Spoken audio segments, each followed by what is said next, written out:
मित्रों नमस्कार। एक बार देवर्षि नारद ने विष्णु भगवान से यह प्रश्न पूछ लिया कि हे नारायण, हे वासुदेव, पृथ्वी लोक को आपने मायावी दुनिया बनाया है। पृथ्वी की हर एक चीज़ नाश्वर है और इसे मनुष्य भी भली भांति जानते हैं। फिर भी मोह माया के जाल में पड़कर एक मनुष्य अनगिनत पाप रोज करता है। हे भगवान, आपने तो 84 लाख योनि से मुक्त कराकर मनुष्य का जन्म इसलिए दिया ताकि हर मनुष्य अपने अच्छे कर्मों द्वारा मोक्ष की प्राप्ति कर सके। किंतु मोह माया के जाल में पड़कर यह मनुष्य इस कदर फंस चुका है कि आए दिन रोज पाप पे पाप किए जा रहा है। ऐसे में किसी भी मनुष्य को पाप से कैसे मुक्ति मिल पाएगी? कैसे कोई मनुष्य मोक्ष की प्राप्ति कर पाएगा? मुझे यही चिंता दिन रात सता रही है। कृपया करके मेरी इस चिंता को दूर करें। तब भगवान श्री हरि विष्णु ने मुस्कुराते हुए कहा, नारद, तुम्हारा यह चिंतन उचित है। मैं जानता था कि पृथ्वी पर मनुष्य जाकर मेरी इस मायावी दुनिया में फंस जाएगा और वह पाप कर्म भी करेगा। इसलिए मैंने उन तमाम पापियों के लिए महाकुंभ का आयोजन प्रत्येक 12 वर्षों पे बना रखा है।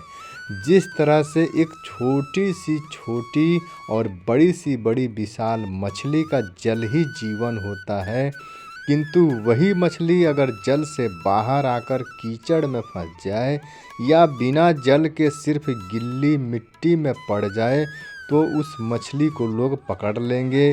गिल्ली मिट्टी में फंसी मछली इस कदर अपना शरीर लपेट लेगी कि ना तो वह भाग पाएगी, ना ही बिना पानी के तैर पाएगी। अंत में वह मछली तड़प तड़प कर मर जाएगी। और यदि उस तड़पती हुई मछली को फिर से जल मिल जाए तो वह मछली सबसे पहले अपने ऊपर की गीली मिट्टी और कीचड़ को साफ करेगी और जैसे ही उसके शरीर की कीचड़ मिट्टी का सफाया होगा, वह मछली पुनः पहले की भांति जल में तैरने लगेगी और उसे नया जीवन मिल जाएगा।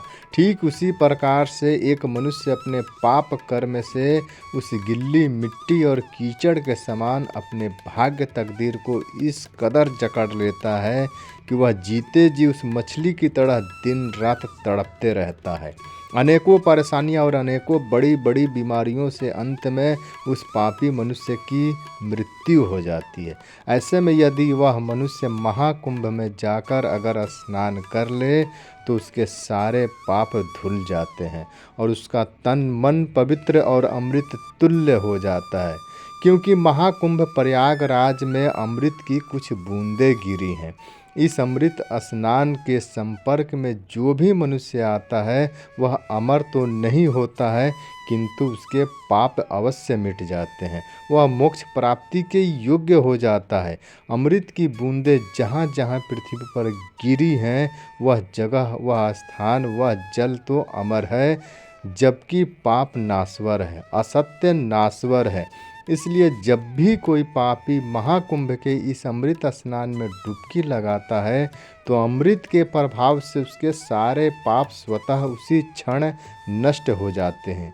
इसलिए हे नारद, मैंने मनुष्यों के लिए महाकुंभ का निर्माण किया है ताकि वह घोर पीड़ा, घोर कष्ट से मुक्त हो जाएं और सुखी जीवन जिएं।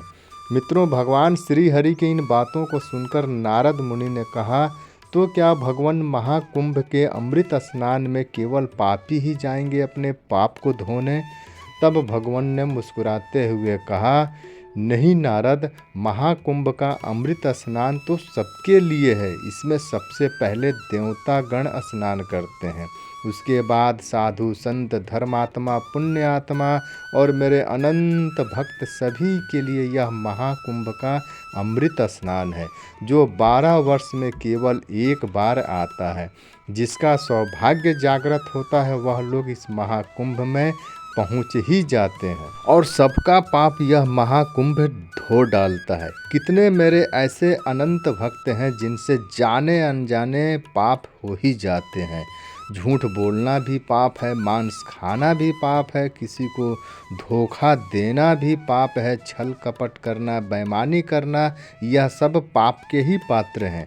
इस तरह के तमाम पापों को महाकुंभ धो डालता है।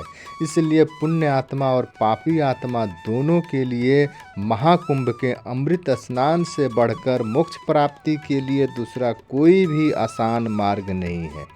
हे देवर्षि, इस महाकुंभ का अमृत स्नान प्रत्येक मनुष्य को अवश्य करना चाहिए। मित्रों, इस तरह से देवर्षि नारद मुनि की मन की सारी शंकाएं दूर हो गई।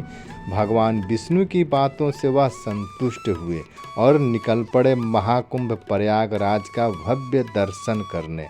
हम भी अब आपसे आज्ञा लेते हैं। चैनल पर पहली बार आए हैं तो सब्सक्राइब कर लीजिएगा।